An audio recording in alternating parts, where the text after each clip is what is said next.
Okay, now we'll move on to a chapter on the Center Mill Pond.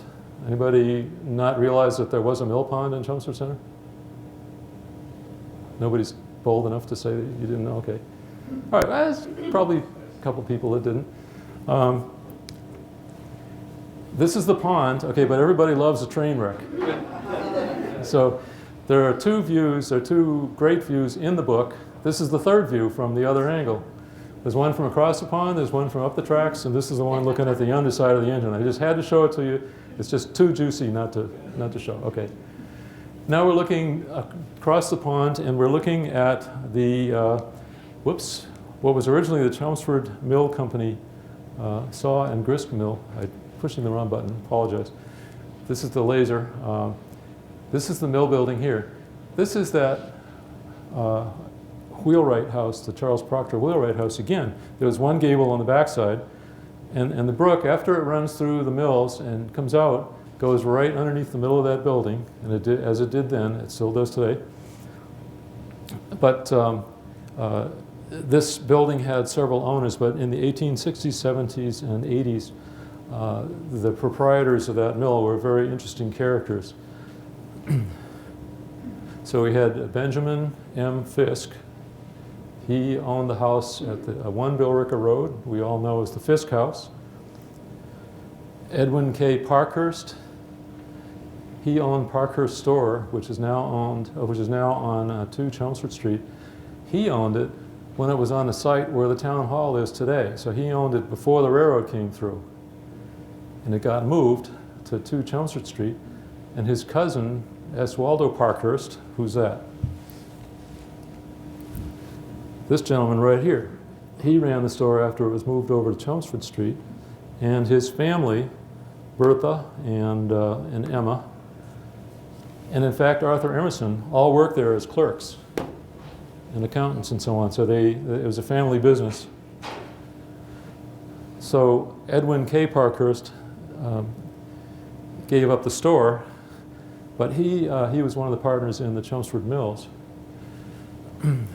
Anybody hear of Deacon David Perham? No, he was another partner in the mills. Deacon David was the guy that built, at his own expense, the Central Baptist Church, and then sold it to the deacons of the church. He was a deacon himself. He sold it to the church at about half of what it cost him to build. And that was built on the Samson Stoddard house that we saw in the very first picture. It was built on that site. He actually bought that house and tore it down. Historic Commission wouldn't have let him tear it down today. We would have given him a rough time. He would have had a 1-year delay, but back then it wasn't an issue. So he was the third partner, and the last partner was Dr. Levi Howard. Now, you know, at 21 Chelmsford Street, Dr. Mike Sargent has a beautiful building with columns in the front, and he has a dental practice there. And he recently bought the building across the street at number 20, and he's got that colored the same, and he's leased that out to some other businesses. Well, Dr. Levi Howard owned that house at the time of the mills, and he was another one of the partners. He was one of the well-known doctors in town. And his son, Dr. Amasa Howard, or Amasa, I'm not sure how it's pronounced, he took over the practice at the same location after Dr. Howard. So those are the 4 men. Now, they all had day jobs. Of course, Dr. Howard was a doctor. E.K. Parkhurst, he ran the store, but after the railroad moved the store and his cousin took it over, he started to work for the railroad. He became the station agent for the Framingham and Lowell Railroad. So he had a regular day job. And of course, Deacon David Perham, in addition to being the person that built the church, that was just a side project. That was his contribution. He ran the cider mill over on Westford Street that's no longer there. Everybody's heard of the Perham cider mill. Deacon David was the one that actually started it in 1940. Did I say 1940? You know what I meant, 1840. These are the ice houses that long gone. You know what happened to ice houses?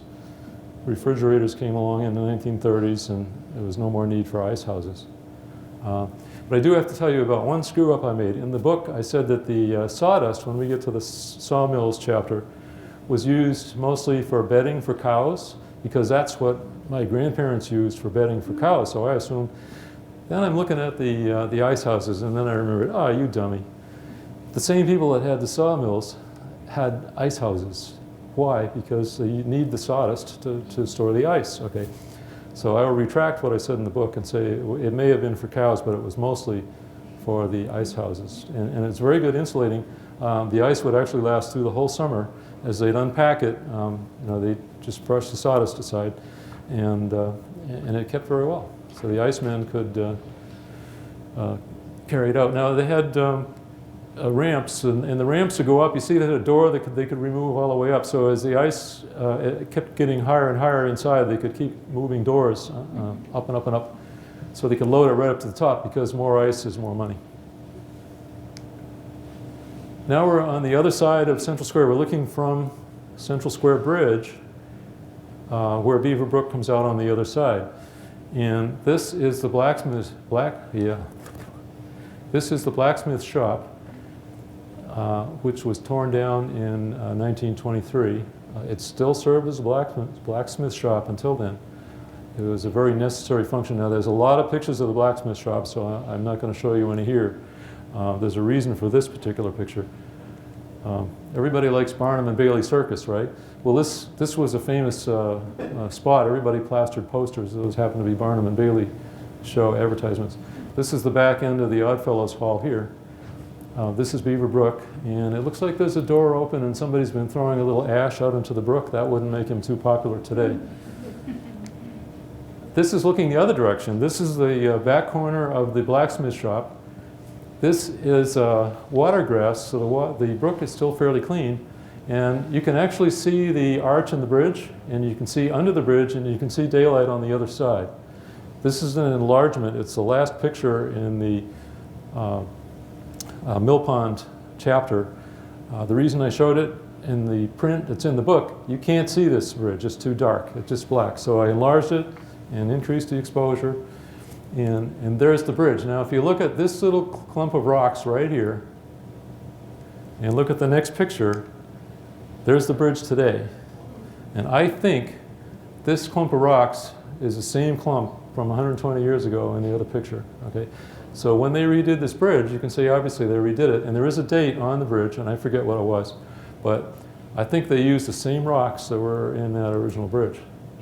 Now, this is relevant again to today, because this is that nasty addition. See how it hangs right out over the brook? When they rip that out, this is going to be one heck of a nice river walk. Because right now you can see where the Marcus and Leslie building is, there is no room to walk on that side.